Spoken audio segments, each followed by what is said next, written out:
को भी बचाओ, सबको सम्मान करो पर अपने घर के रहो, ऐसी हमारी प्रार्थना है। आप सब लोगों को बारंबार प्रणाम। भैया का है वो पीछे इतने लोग क्यों खड़े है गए? अरे बस बस बैठो बैठो बैठो बैठो। क्या हो गया है? नहीं कुछ नहीं आया, इधर देखो। कोई कार्यकर्ता वहां चले जाएं, वहां जाकर के देखें। भैया देखो, जरूरी नहीं है केवल इंसानों को ही कथा सुननी है। क्या है? चूहा? अरे गणेश जी आए हैं, जय हो गणपति बप्पा मोरया। गणेश जी नहीं दिख रहे, वाहन दिख गया है। वारे भैया श्रोताओं, उनको बैठने दो, कथा सुनने दो। और सुनो, सर्प आ जाए तो यूं समझो महादेव आए हैं। इस भावना से सर्प को स्वीकार करोगे तो काटेगा नहीं। बोलो वृंदावन बिहारी लाल की। तो आओ कथा में आज के मंगल भाव में प्रवेश करें। प्रश्न तो हैं, कुछ विशेष चीज हो तो हम थोड़ा बोल देंगे। किसी का प्रश्न है कि बहुत कोशिश करने के बाद भी हमारा ध्यान भक्ति में ना लगे, तो ऐसा क्या करें जिससे हमारा ध्यान भक्ति में केंद्रित हो। आज हम कथा में कपिल देवभूति संवाद सुनाएंगे और कपिल देवभूति संवाद में ध्यान कैसे केंद्रित हो, मन कैसे एकाग्र हो, उसके बारे में बताएंगे। फिर किन्हीं का भाव ऐसा है कि महाराज जी आप कथा में कहते हैं कि ठाकुर जी का जो वाम अंग है वो किशोरी जी का स्वरूप है। ये बात निश्चित है।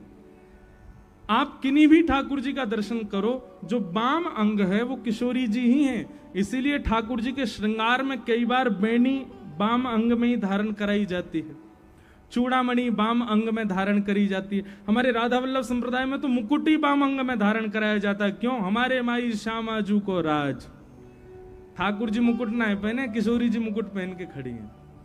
तो वाम अंग जो है वो किशोरी जी का है। और अगर आप इस बात को कहते हैं कि वाम अंग किशोरी जी का है, तो ठाकुर जी ने गिरिराज जी वाम हस्त की कन्नी उंगली से धारण किए, तो इसका मतलब कि गिरिराज जी किशोरी जी ने धारण किए। ये कोई नई बात नहीं है, ये तो हम हमेशा से कथा में कहते आ रहे हैं।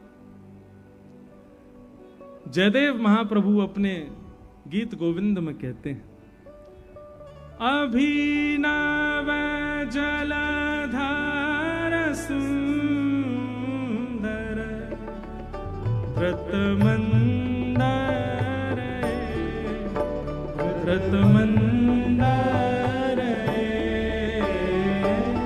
श्रीमुख चंद्र चकोर जय जय देव हरे। श्रीमुख चंद्र चकोर जय जय देव हरे। आप में से कितने लोगों को ये स्तुति याद है? हाथ ऊपर करना। भैया हमारी बात सुनो। ये हमारे भारत में एक बहुत अच्छे कवि हुए जिनका नाम था जयदेव महाप्रभु। क्या नाम था? जयदेव महाप्रभु ने श्री जगन्नाथ भगवान को प्रसन्न करने के लिए गीत गोविंद नाम का एक ग्रंथ लिखा, जिसमें बहुत सारी अष्टपदियां हैं। उनमें से एक अष्टपदी ये है, सबसे सरल है इसलिए इसको हम गाते हैं। और भी कठिन कठिन कई अष्टपदियां हैं। लो भैया जगन्नाथ भगवान आ गए। बोलो जगन्नाथ महाप्रभु के। हम यहाँ 25 को कथा विश्राम कर रहे हैं और 25 को कथा विश्राम करके रात में हम चले जाएंगे हिसार। हरियाणा के हिसार में 26, 27, 28 और 29 4 दिन का जगन्नाथ रसामृत कथा का प्रवचन है। वहां हिसार में श्री जगन्नाथ जी की लीला और जगन्नाथ जी की कथा वहां सुनाई जाएगी 4 दिन के लिए। हिसार के जितने वैष्णव हैं वहां जो कथा सुनने वाले हैं, उन सब को ये अष्टपदियां याद है। इस अष्टपदी का भाव क्या है ये सुनो, फिर गाएंगे। भक्तमाल जी में श्री नाभा गोस्वामी जी जयदेव महाप्रभु का चरित्र लिखते हुए कहते हैं और जिनको और विस्तार से सुनना हो 26 तारीख वाली कथा जरूर सुनना, उसमें हम जयदेव महाप्रभु का प्रसंग विस्तार से सुनाएंगे। तो श्री जयदेव महाप्रभु जो थे, इन्होंने जब अष्टपदी गीत गोविंद की लिखी, जगन्नाथ महाप्रभु इतने प्रसन्न हो गए, इतने प्रसन्न हो गए, इतने प्रसन्न हो गए इनसे कि इस अष्टपदी में तो महाप्रभु जी ने भी 2 पंक्तियां अपने हाथ से लिखी हैं, जगन्नाथ भगवान ने। जैसे कि जयदेव महाप्रभु तो गा रहे हैं, अभिनव जलधर सुंदर धृत मंदर श्री मुख चंद्र चकोर, और आगे वे लिखना चाहते हैं जय जगदीश हरे। परंतु इस पद को सुनकर के जगन्नाथ महाप्रभु इतने प्रसन्न हो गए, उन्होंने जय जगदीश हरे मिटा करके सब जगह लिख दिया जय जय देव हरे। जिन जयदेव जी ने ये लिखा है उनकी जय जय हो, क्योंकि उन्होंने हमारे रहस्य को लिख दिया। जयदेव महाप्रभु कहते हैं, बोले नाथ, जब इंद्र ने मेघमालाओं को आज्ञा की और गड़गड़ करके काले बादलों ने आकाश को घेर लिया, तब आपने धृत मंदर आपने एक पर्वत को उठाया। पर कैसे उठाया? बोले श्रीमुख चंद्र चकोर जय जय देव हरि। हमारे पीछे श्रीनाथ जी दिख रहे हैं आपको, ये गिरधरधारी स्वरूप है ठाकुर जी का। नेत्र कहां है ठाकुर जी के? नीचे ऐसे खड़े हैं ठाकुर जी। तो ऐसे क्यों खड़े हैं? तो जयदेव महाप्रभु कहते हैं, बोले भगवान एक शिला के ऊपर खड़े हैं, हाथ में गिरिराज जी धारण कर रखे हैं, लाखों ब्रजवासी चारों ओर गिरिराज जी के नीचे ओट लेकर के खड़े हैं, लेकिन ठाकुर जी के ठीक सामने हमारी किशोरी जी खड़ी हैं, हमारी बरसाने वाली खड़ी हैं। ठाकुर जी ने जैसे गिरिराज जी धारण किए, सामने किशोरी जी को निहार रहे, इसलिए ठाकुर जी के नेत्र नीचे हैं, किशोरी जी को देख रहे हैं। जयदेव महाप्रभु कहते हैं, बोले भगवान, आपने 7 दिन 7 रात्रि पर्यंत गिरिराज जी धारण करके रखे, क्या इंद्र को पता नहीं चला कि आप भगवान हो? 21 किलोमीटर लंबा चौड़ा पर्वत कोई बालक उठा ले और देवता उसके बाद भी ये विचार नहीं कर पा रहे कि ये भगवान नहीं है। ऐसा हो नहीं सकता ठाकुर जी। इतने विशाल पर्वत को आपने वाम हंस की कन्नी उंगली के नख पर धारण कर लिया, देवताओं में तो अफरा तफरी मच गई थी। जयदेव महाप्रभु कह रहे हैं, और सब दौड़े दौड़े इंद्र के पास गए, बोले इंद्र अभी वर्षा बंद कर, देख नहीं रहा है कौन है? साक्षात परमात्मा है, उन्होंने ही नख पर गिरिराज जी धारण किए, कोई सामान्य बालक नहीं कर सकता, अरे कोई राक्षस भी ये नहीं कर सकता, ये साक्षात जगदीश्वर हैं, अभी वर्षा बंद कर दे, नहीं तो तेरा हाल अच्छा नहीं होगा। इंद्र ने तो वर्षा बंद करनी चाहिए। धीमी वर्षा जैसे ही होने लगी, सोई ठाकुर जी ने इंद्र की ओर देखा, बोले देखना रोए, श्री जी सामने खड़ी हैं हमारे, और श्री जी के दर्शन करवे को हमको सौभाग्य मिल रहा है, ऐसा सौभाग्य बार बार ना मिले। अरे इंद्र, जे श्री जी कभी कहीं को चली जाएं, कभी कहीं को चली जाएं, हमारे नेत्रन के आगे डटे ही ना है। आज जैसे तैसे तो तेरी या हरकत से श्री जी बिल्कुल सामने खड़ी है गई है, अब तो अपने सबरे भंडार लुटा दे, श्री जी जब तक सामने खड़ी रहे मैं ऐसे ही खड़ा रहूंगा, गिरिराज धारण करके ही रहूंगा। जयदेव महाप्रभु कहते हैं, इंद्र को तो 7 मिनट में ही पता चल गया था कि आप भगवान हो, लेकिन 7 दिन 7 रात्रि वर्षा आपने जानबूझ के करवाई ताकि आप श्री जी को देख सको, ताकि आप किशोरी जी का दर्शन कर सको। श्री मुख चंद्र चकोर जय जय देव है। किशोरी जी को देखने के लिए ठाकुर जी ने गिरिराज जी उठाए। एक भाव। दूसरा भाव, ये वाम अंग जो है ना, ये श्री जी ही हैं, इसलिए ठाकुर जी की आह्लादनी शक्ति कौन है? किशोरी जी हैं। सब पूरा वृंदावन जानता है इस बात को।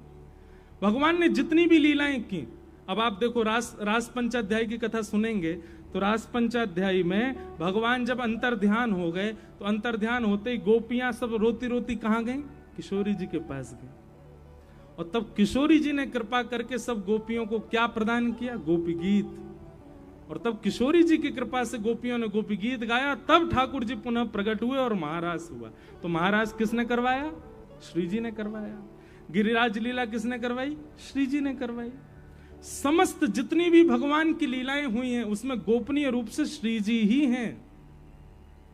फिर आप जिनका ये पत्र है वो आगे कह रहे हैं कि बोले भगवान ने तो या को मतलब तो ये है कि ठाकुर करें, श्री जी क्रेडिट ले जाएं ठाकुर जी, करें हमारी श्यामाजू और सबरो बल ले जाएं, वाको सबरो श्रेय ले जाएं ठाकुर जी। अब देखो दो बातें, वृंदावन वाले तो सब जाने कि भैया सब करवे वारी श्री जी हैं, लेकिन जिनको अभी वृंदावन में प्रवेश नहीं भयो उनको ऐसा लगा कि ठाकुर जी कर रहे हैं।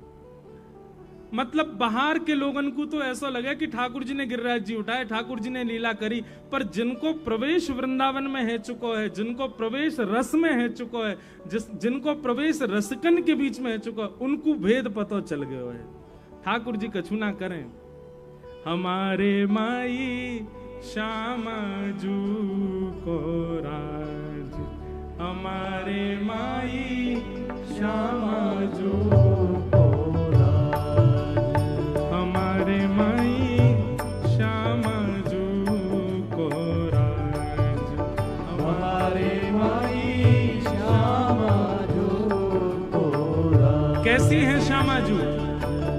ओ जाके अधीन सदा ही सावरो, जाके अधीन सदा ही सावरो, जाके अधीन सदा ही सावरो, जाके अधीन सदा ही सावरो, या ब्रज को सिरताज हो,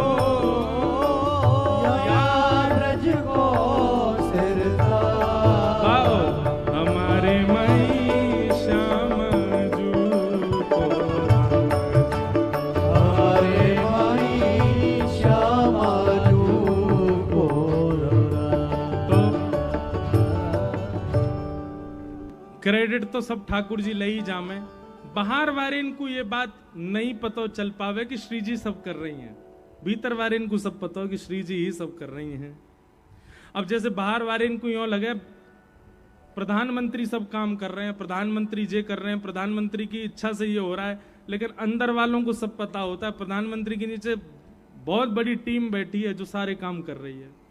ऐसे ही बाहर वाले इनको ये बात लगे कि भैया ठाकुर जी कर रहे हैं, पर ठाकुर जी कछु ना कर रहे, ये तो केवल माल उड़ामे भोग लगामे, क्रेडिट लेते हैं ठाकुर जी, क्रिया तो सब किशोरी जी करती हैं, सेवा तो सारी श्री जी करें हमारी। एक व्यक्ति ने मुझसे प्रश्न किया कि हमारे वृंदावन में श्री जी का दर्शन क्यों नहीं? बिहारी जी में बिहारी जी बैठे हैं, बगल में गादी रूप में श्री जी बैठी हैं, राधा वल्लभ जी के बगल में भी गादी रूप में श्री जी बैठी हैं, राधा रमन जी में भी बगल में चूड़ामणि रूप में श्री जी बैठी हैं। श्री जी हैं कहाँ हैं? बोले भैया दर्शन देवे के काजे ठाकुर जी बैठा रखे, तुम बैठे रहो यहाँ, सबन को भीड़ को तुम संभालो, और जो खूब नाम जप कर रहे हैं, खूब रस में डूबे भये हैं, ऐसे वृंदावन में विचरण कर रहे संत जन, उनके पास घूम घूम करके सबकी सुध लेवे के काजे श्री जी गई भैया, या हमारे दर्शन ना आए रहे। श्री जी तो बाहर विचरण कर रही हैं, बाहर से ले करके सबन को वृंदावन आ रही हैं। वृंदावन में ऐसे ऐसे रसिक जन हैं जो कितने कितने दिनांशों भूखे बैठे हैं, उनको भोजन की सेवा देनो, कोई के शरीर में कोई रोग है गयो वाके रोग को निवृत्त करनो, कोई को जल की व्यवस्था करवानो, कोई के प्रेम में भाव प्रवृत्त करनो, इन सब भावंशों श्री जी तो भ्रमण करती रहे। ठाकुर जी एक जगह बैठा रखे, तुम बैठे रहो। एक भाव ये भी है कि श्री जी इसलिए दर्शन नहीं दे रही, वो भ्रमण करती रहती हैं, घूमती रहे में पूरे दिन। तो ऐसे भाव हैं। अब बाकियों को हम बाद में कभी कहेंगे, कथा क्रम कह लें। आज ठाकुर जी को जन्मोत्सव करना है, अभी तक तो परीक्षित को श्राप नहीं लगो, और ठाकुर जी को कथा, हमारी कथा ऐसी है भैया, हम बहुत पीछे रह जाते हैं कथा कहते कहते, भाव इतने आ जाते हैं। 1 महीना की कथा कराई एक बाबा ने नासिक में, बामऊ हम प्रहलाद चरित्र तक ही पहुंच पाए 30 दिना में। इतनो आनंद आवे, और वहां में भी सब लोग यूं कहें कि ब्रज, आज भी मुंह पे आ गए, बोले कुंभन दास जी को न एक चरित्र सुनाए दो, कृष्णदास जी को चरित्र। अब इन भक्तन के चरित्र सुनामे तो फिर वहां में समय लग जाए, और फिर हमारा यूं है कि अधूरा नहीं सुनाए, पूरा पूरा सुनाए, बढ़िया सो। फिर भी आओ आज के क्रम में प्रवेश करें। वेद व्यास जी महाराज ने भागवत की रचना की। सूक्ष्म में समझिएगा बातों को। एक तो कोई उठ के नहीं जाएगा आज नंदोत्सव से पहले, चाहे तुम्हें गर्मी लग रही हो, चाहे तुम्हें प्यास लग रही हो। हमारी स्थिति आपसे ज्यादा खराब है, पर फिर भी हम पूरे बैठ के कथा सुना रहे हैं। इसलिए आप लोग आज उठ के नहीं जाओगे, और फिर उठ के जाओगे तो फिर कोई बात नहीं, चले जाइए, कहा कर सके हम, आप ही वंचित रह जाओगे। वेद व्यास जी ने भागवत की रचना की। जब वेद व्यास जी महाराज पहले ही 18 उप पुराण लिख चुके थे, 17 महापुराण लिख चुके थे, 4 वेद लिख चुके थे, महाभारत लिख चुके थे, तो फिर एक और भागवत ग्रंथ लिखने की आवश्यकता क्यों हुई? तब वर्णन करते हैं कि वेद व्यास जी ने अभी तक जितने भी ग्रंथ लिखे हैं ना, उन सब में धार्मिक व्यक्ति को संतोष हो जाता है उन ग्रंथों को पढ़ने से। बहुत ध्यान से सुनना। धर्म, अर्थ, काम और मोक्ष, इन 4 पुरुषार्थों को पाना जिनकी स्थिति है, उनके लिए तो वो सारे ग्रंथ बहुत अच्छे हैं। जिसको धर्म से लगाव है, जिसको अर्थ की कामना है, अर्थ माने धन, धर्म, अर्थ, जिसको बहुत सारी कामनाओं की पूर्ति करनी है, और जिसको मोक्ष की कामना है, ऐसे 4 प्रकार के लोगों के लिए बाकी के सारे ग्रंथ बड़े बड़े श्रेष्ठ हैं। पर जो पंचम पुरुषार्थ का अनुयायी है, उसके लिए वे काम नहीं आने वाले। पंचम पुरुषार्थ किसको कहते हैं? पंचम पुरुषार्थ कहते हैं प्रेम को। किसको कहते हैं? प्रेमी व्यक्ति कई बार धर्म की बाउंड्री में नहीं रह पाता। प्रेमी व्यक्ति कई बार अर्थ की स्थिति में नहीं होता। मीराबाई धनवान थी, पर फिर भी धन नहीं था। सूरदास जी धनवान थे, पर फिर भी धन नहीं था। किसी भी भक्त को आप उठा करके देख लो, धनवान एक भी नहीं मिलेगा आपको। क्यों? अर्थ है ही नहीं। प्रेमी व्यक्ति के पास में धर्म की आड़ में वो रह नहीं पाएगा, वो उससे परे हो जाता है। और कर्मा भाई, धर्म तो कहता है कि सुबह उठ करके स्नान ध्यान करके पवित्र अवस्था में भगवान की सेवा करो। और कर्मा क्या कर रही है? बिना नहाए धोए सुबह सुबह दातुन कर रही है, और ठाकुर जी खिचड़ी बना रही है। थाली भर के लाई खींचड़ो, ऊपर घी की बात की, जीमो म्हारा शाम घनी, जमावे बेटी जाट की। और ठाकुर जी दौड़े दौड़े आते हैं कर्माबाई की वो खिचड़ी पावे के लिए। अब सबरी की भक्ति कैसी? अब यहां धर्म कहां है? ठाकुर जी को झूठा खिलाना चाहिए? नहीं। पर सबरी क्या कर रही है? बेर खाती है, चख के देखती है, अगर खट्टे होते हैं तो दूर फेंक देती है, मीठे होती है तो ठाकुर जी को दे दी, इसको पाओ। ठाकुर जी उसका झूठा पा लेते हैं। तो प्रेमी व्यक्ति जब हो जाता है ना, तो धर्म की कई बातों से ऊपर निकल जाता है। अर्थ की उसको इच्छा नहीं होती, धन की इच्छा नहीं होती प्रेमी व्यक्ति को। धर्म, अर्थ, और तीसरी बात काम, संसारी कामना तो होती ही नहीं है प्रेमी की। उसकी तो केवल एक ही कामना है कि बस ठाकुर जी हमसे रीझे रहे हैं, ठाकुर जी हमारे प्रसन्न रहे, ठाकुर जी हमारे राजी रहे। उसकी एक ही कामना है। तो ना तो वो धर्म से बंधा है, ना वो अर्थ में बंधा है, ना वो कामना में बंधा। और सबसे अंतिम बात, प्रेमी भक्त को मोक्ष की भी कामना नहीं है। हमारे वृंदावन जाओ, ब्रजवासियों से पूछो मुक्ति चाहिए, तो ब्रजवासी कहेंगे मुक्ति नौन सी खारी लागे भैया, हमें मुक्ति नहीं चाहिए, मुक्ति की कामना नहीं है। अरे कहां तक कहें, श्री उद्धव जी महाराज जब वृंदावन जाते हैं तो वृंदावन जाकर के विधाता के आगे झोली फैला करके कहते हैं क्या, आशा महो चरण रेणुज श्याम हम श्याम वृंदावने किमपि गुलमल तौषधीना। अरे विधाता, यदि आपको कुछ देना ही है तो हमको एक ही वरदान दे दो, क्या, मैं वृंदावन का एक छोटा छोटा सा पौधा बन जाऊं, मेरा पुनर्जन्म वृंदावन में हो जाए। विधाता कहने लगे, उद्धव तुम बृहस्पति के शिष्य हो, तुम जानते हो कि मानव जन्म से मुक्त होने के लिए हम मानव बने हैं, हम संसार से मुक्त होने के लिए मानव, और तुम कह रहे हो कि मुझे दोबारा पृथ्वी पे भेज दो। बोले भेज दो, पर वृंदावन भेज दो, वृंदावन के तज हमें और कुछ नहीं चाहिए। वृंदावन की बात आ जाती, इतने सारे पद मेरे मन में घूमने लगते हैं। हमारे रसिक जन कहते हैं कि भैया वृंदावन तो बार बार मांगो ठाकुर जी से,